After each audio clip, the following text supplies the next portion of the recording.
बिस्मिल्लाहिर्रहमानिर्रहीम। अस्सलाम वालेकुम नाज़रीन, मैं हूं आपका मेज़बान नवाज भुट्टो।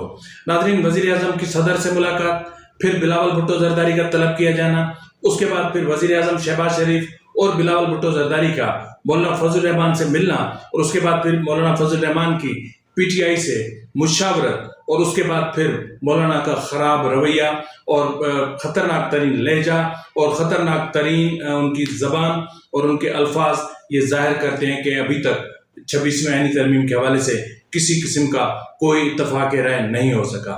इस बात का भी इस चीज़ से भी साबित होता है कि वफाकी काबीना का इजलास एक बार फिर मुलतवी कर दिया गया है, और आज ये तरमीमी बिल पहले सेनेट से मंजूर किया जाना था, इसलिए कौमी असम्बली का इजलास जो सुबह होना था उसको शाम तक आगे कर दिया गया, लेकिन अभी तक सेनेट में भी ये बिल पेश नहीं हो सका है, ना ही सेनेट के एजेंडा में ये चीज़ शामिल है। आखिर हो क्या रहा है, आखिर चल क्या रहा है, वफाकी काबीना का इजलास क्यों मुलतवी हुआ है, कौन है जो इन मुज़ाकरात को सबोताज कर रहा है, आखिर कौन है जो हिज़्ब इक़्तिदार को और हिज़्ब इख्तिलाफ के अरकान को पर दबाव डालने की कोशिश कर रहा है। जेयूआई में फॉरवर्ड ब्लॉक कौन बना रहा है, किस तरह बन रहा है, और जेयूआई को उसकी तरदीद करने की आखिर ज़रूरत क्या पड़ी। क्या आईनी तरमीम को इत्तफाक राय से मंजूर कराने को इमरान की रिहाई और 9 मई के मामलात से मुंसलिक किया जा रहा है। ये बहुत सारे इश्यूज हैं जिन पर हम बात करेंगे, और बात करेंगे कि नया चीफ जस्टिस मुतवक्का तौर पर कौन हो सकता है। ये मैं आपको पिछले 4 प्रोग्राम पहले मैंने आपको बताया था कि कौन हो रहा है, और मैंने आपको जस्टिस याया अफरीदी का मुख्तसर सा प्रोफाइल भी बताया था। इन तमाम अमूर पर हम आज के व्लॉग में तफसील से बात करने जा रहे हैं। अगर आपको मेरा व्लॉग अच्छा लगे तो मेहरबानी करके मेरे चैनल को सब्सक्राइब करना, लाइक करना और शेयर करना मत भूलिएगा। बेल आइकन दबा दीजिएगा ताकि बर वक्त आप तक मेरे व्लॉग्स पहुंचते रहें। जी नाज़रीन, कल जब मौलाना फजल रहमान के साथ नेगोशिएशन चल रही थी या फिर पीटीआई के लोग बातचीत कर रहे थे, उस वक्त एक अजीब ही वाकया पेश आया। उस वक्त ये वाकया पेश आया कि सेनेटर कामरान मुर्तजा ने मौलाना फजल रहमान के कान में कुछ कहा। वो क्या कहा, आप जरा एक नज़र खुद मुलाहिजा फरमा लेंगे तो मेरे ख्याल में कि आपके लिए भी बहुत सारी चीज़ें क्लियर हो जाएंगी। उन्होंने क्या कहा, जरा मुलाहिजा फरमा लें। मौलाना साहब के साथ एक बात कह दीजिएगा कि हमने अपने मेंबर्स को 63 का नोटिस दे दिया है, और जिस मेंबर ने अभी तक वसूल नहीं किया वो जो ये प्रस्ताव है उसको 63 का नोटिस ही समझा ताकि उनको डीसी होने जा आपके साथ कामरान मुर्तजा साहब उन्हें कह रहे हैं कि आप ये कह दें कि 63A के हवाले से तमाम अराकीन और सेनेटर्स को नोटिस जारी हो चुके हैं। अगर किसी को नोटिस नहीं मिले हैं तो इस प्रेस टॉक को नोटिस समझा जाए। उनका ख्याल है कि हुकूमत दबाव डाल रही है। मौलाना फजल रहमान का ये कहना कि अगर हमारे साथ बदमाशी की गई तो हम भी बदमाशी का रवैया अख्तियार करेंगे। हमारी मुफाहमत के रवैये को हुकूमत जो है वो उसको आसान नहीं ले रही। उसमें हमारे साथ एक तरफ मुज़ाकरात चल रहे हैं, दूसरी तरफ हमारे पार्लियामेंट के अराकीन को हरासा किया जा रहा है, किसी को अगवा किया जा रहा है। जमीयत उलमा इस्लाम के अराकीन पार्लियामेंट एक आध तो इस वक्त अगवा हो चुके हैं, उनके बच्चे मेरे घर में बैठे हुए हैं, और एक को धमकियां दी गई, एक को रिश्वतें पेश की गई, बड़ी बड़ी रिश्वतें पेश की गई। लेकिन इस किस्म के रवैयों के बाद अगर हुकूमत का ये रवैया रहता है, जिस तरह आज शाह महमूद कुरैशी के बहू के साथ हुआ, हमारे अख्तर मैंगल साहब उनकी खातून रुकन के साथ, जिसने खुद बयान भी दिया है कि कितना प्रेशर है उसके ऊपर, उनके जो रुकने सेनेट हैं उनकी तरफ से भी शिकायत आ रही हैं। अगर इस किस्म की सूरत हाल बनती है और हुकूमत ये ओछे हथकंडे इस्तेमाल करना चाहती है तो फिर हम उनके साथ मजबूर होंगे कि मुज़ाकरात का प्रोसेस रोक दें, और कोई रास्ता हमारे पास नहीं होगा। हम ये बदमाशी मानने को तैयार नहीं हैं।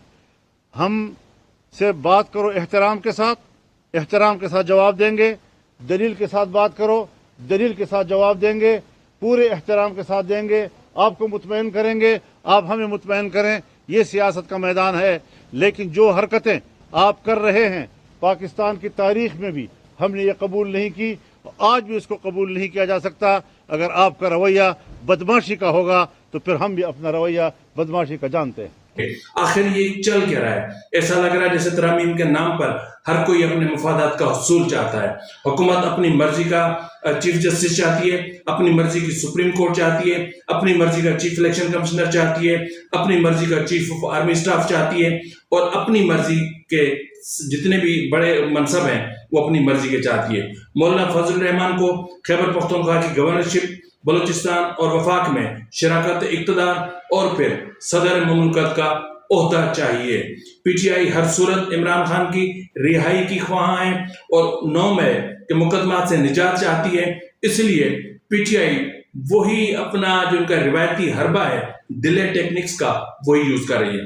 यही डिले टेक्निक्स अदलिया में यूज किए जाते हैं, यही डिले टेक्निक्स इलेक्शन कमीशन में यूज किए जाते हैं, और यही डिले टेक्निक्स जो खुसूसी पार्लिमानी कमेटी है उसमें अख्तियार किए गए। आज फिर मौलाना फजल रहमान को भी पीटीआई ने उसी तरह ट्रक की बत्ती के पीछे लगाया हुआ है। मौलाना फजल रहमान साहब के साथ अभी थोड़ी देर के बाद मुलाकात है, क्योंकि 6 बजे मौलाना फजल रहमान साहब की पार्टी की मीटिंग उन्होंने रखी हुई थी। उसके बाद पाकिस्तान तहरीक इंसाफ का डेलीगेशन जाएगा, इंशाल्लाह सलमान अकरम रज़ा साहब जाएंगे, हम तमाम लोग जाएंगे वहाँ पर।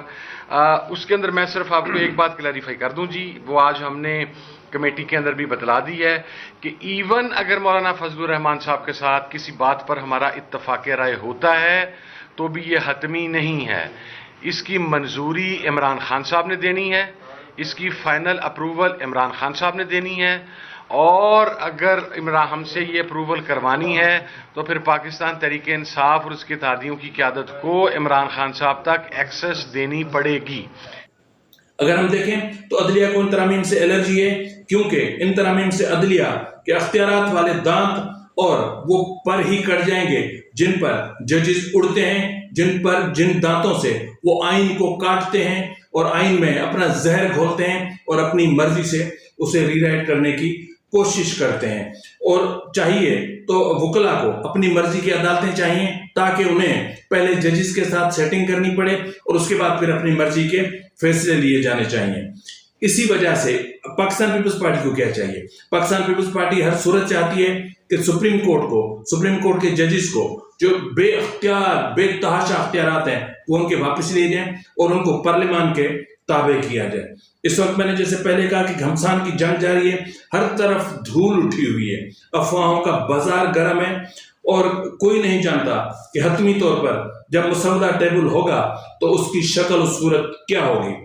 आइन का आर्टिकल 48, 9A, 81 और 111, 186A, 209, 175, 175A, 175A3 और 63A, 191, 187 और 243A, क्या इनकी शक्ल संवर कर कोई खूबसूरत चेहरा सामने आएगा या फिर इनका कोई भयानक चेहरा सामने आएगा? ये अजीब बात है कि बात की जा रही है कि अवाम के भले के लिए सब कुछ हो रहा है, अवाम की भलाई के नाम पर जो कुछ हो रहा है उसी से अवाम बेखबर है। भला हो इन सहाफियों का, किसी की चिड़िया जाती है ईवानों में तो किसी के कबूतर जाते हैं तो किसी के कोई बेचारे खुद चले जाते हैं तो वहां से चंद खबरें निकाल लाते हैं जो आप तक हम तक पहुंचती हैं और हम और आप उनसे कुछ बाखबर होते हैं। अदरवाइज अवाम नहीं जानते। अवाम की भलाई के लिए हो रहा है तो फिर ये अख्तियारात की जंग क्यों? अगर अवाम के लिए सब कुछ हो रहा है तो फिर ये घमसान की जंग कैसी है? ये मुज़ाकरात, ये नेगोशिएशन, ये आना ये जाना। एक मौलाना ने सबको तिगनी का नाच नचाया हुआ, एक मौलाना ने सबको तिगनी का नाच नचाया। वो नाना पाटेकर कहता था ना कि साला एक बच्चर आदमी को हिजड़ा बना देता है, तो इस एक मौलाना ने पूरे निजाम को हिजड़ा बना दिया है। हुकूमत चाहकर भी कुछ नहीं कर पा रही।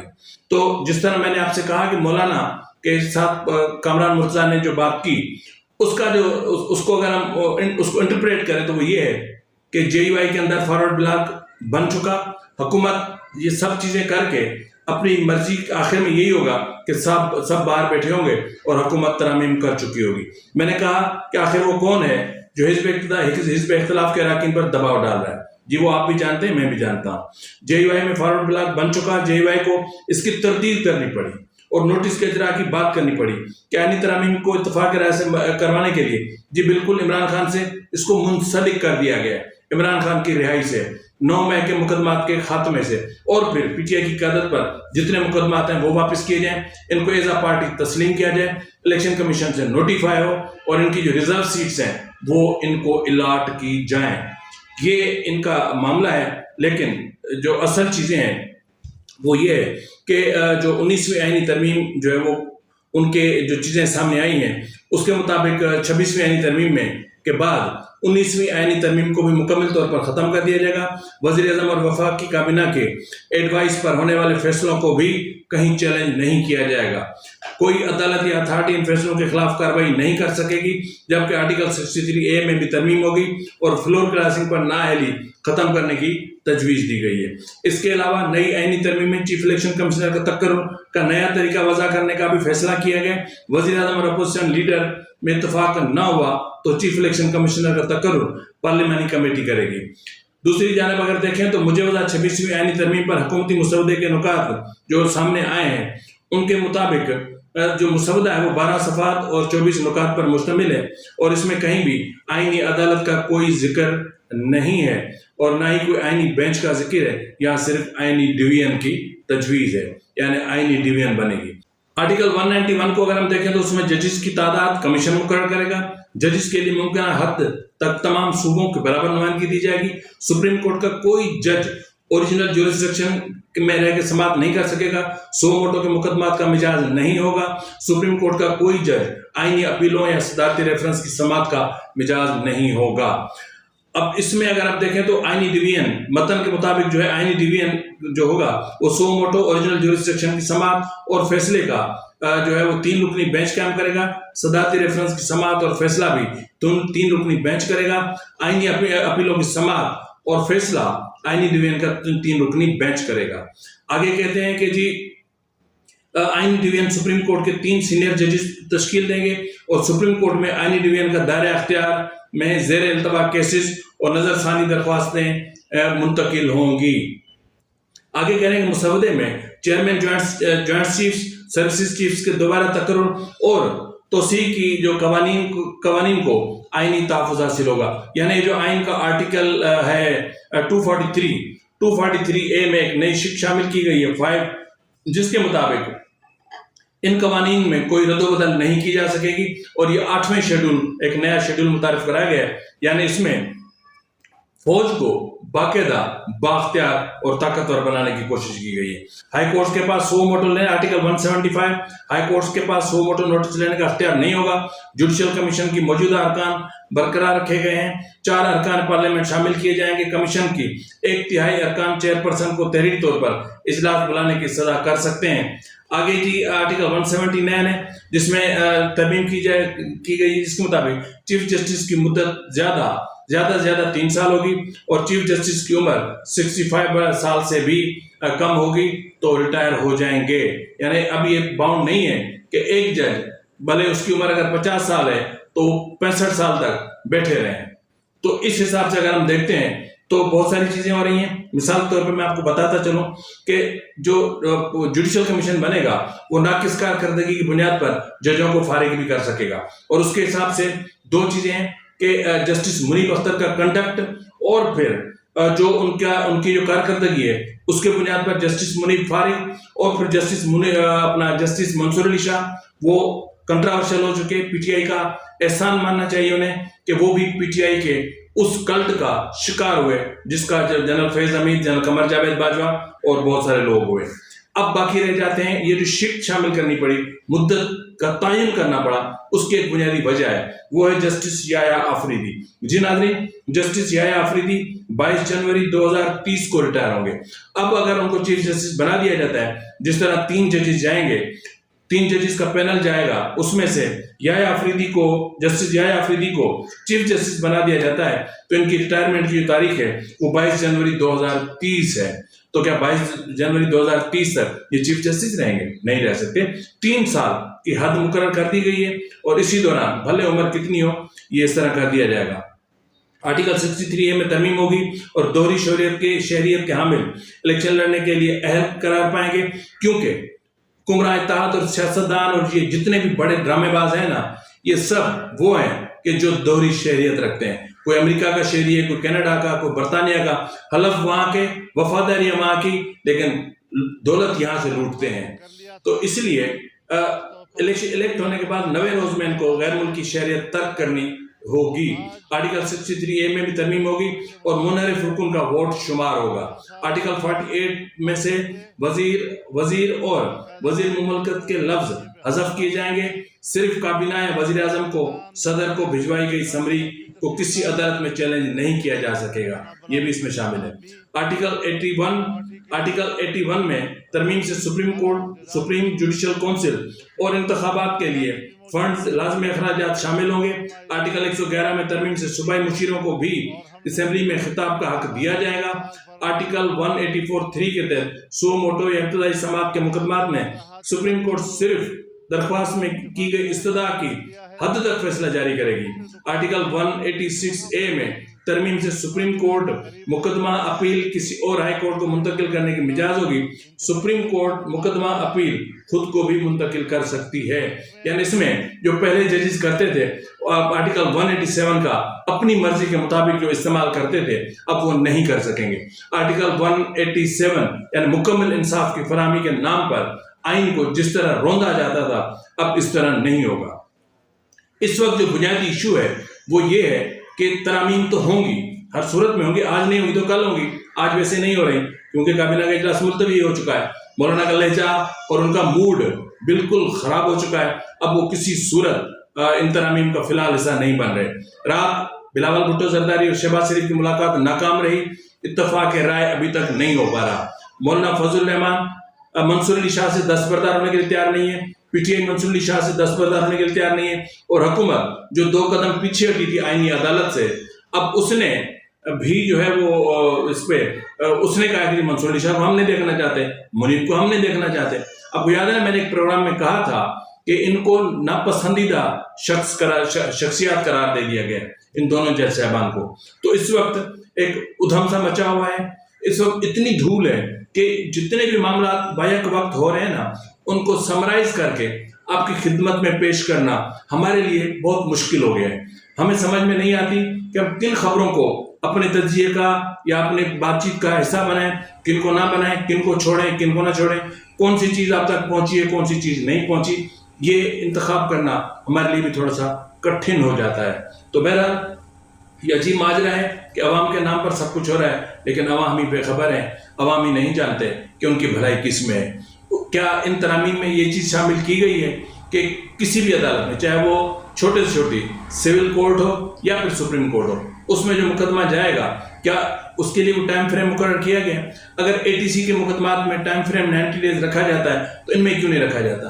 ضروری ہے کہ دہائیوں کی دہائیاں کیسز چلتے رہے عدالتوں میں، لیکن اس چیز کے یہ ہے عوام کی بھلائی بنیادی طور پر، جہاں سے عوام کو فوری انصاف ملے گا۔ اب رکھ دو نا 6 مہینے، 3 مہینے، 4 مہینے کے اندر اندر کیسز کو نمٹایا جائے گا، جس عدالت میں کیس جائے گا اس میں نمٹایا جائے گا، لیکن ایسا کچھ نہیں ہے۔ عوامی بھلائی ہے تو اس میں ہے کہ چیف آف آرمی اسٹاف کون ہوگا، عوامی بھلائی ہے تو اس میں ہے کہ چیف جسٹس کون ہوگا، عوامی بھلائی ہے تو اس میں ہے کہ چیف الیکشن کمشنر کون ہوگا، عوامی بھلائی ہے تو اس میں ہے کہ عمران خان کے مقدمات ختم ہو، عوامی بھلائی ہے تو اس میں ہے کہ خیبر پختونخوا کی گورنرشپ چاہیے، بھلائی ہے تو اس میں ہے کہ صدارت چاہیے اور بلوچستان، خیبر پختونخوا اور وفاق میں شراکت اقتدار چاہیے۔ اگر بھلائی ہے تو ان چیزوں میں ہے کہ ایک ایسا سسٹم ان کو چاہیے جو ہر لحاظ سے ان کو سپورٹ کرے، آرمی کے نظام کو، آرمی کو، اسٹیبلشمنٹ کو جو ہے وہ یہ مستحکم کرے۔ لیکن یہاں جاتے جاتے میں ایک بات ضرور کہوں گا، جناب بلاول بھٹو زرداری صاحب، ایک چیز آپ ذہن میں رکھ لیں، یہ جو آرمی سے متعلق آپ نے جو شک رکھی ہے نا، یہ چارٹر آف ڈیموکریسی کے شدید خلاف ہے۔ فی الوقت کے لیے اتنا ہی، ملتے اگلے پروگرام میں، تب تک اجازت دیجیے، فی امان اللہ۔